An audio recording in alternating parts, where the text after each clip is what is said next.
అసలేనా ఎంత తెచ్చారా ఆయన్ని పట్టుకొని తెచ్చారా? ఎంతమంది? ఎవరు ఆయన తరపున ఎవరు? ఏంటమ్మా ప్రాబ్లం ఏంటి? పక్షవాదం వచ్చింది. ఇక్కడికి వచ్చినప్పుడు మీరందరూ పట్టుకొని వచ్చారు.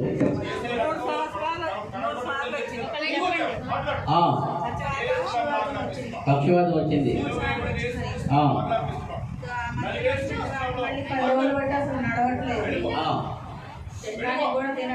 ఇక్కడికి ఎవరు తీసుకొచ్చారు మిమ్మల్ని? తెచ్చారా? ఏసై నడిపించాడా? ఏమవుతాడండి? మీ ఆయన గారు నమ్మి వచ్చావు, నీ నమ్మకమే ఏసయ్య స్థిరపరిచాడు.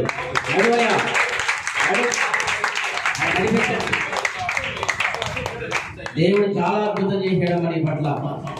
చూడు, నడవలేని పక్షవాతంతో బాధ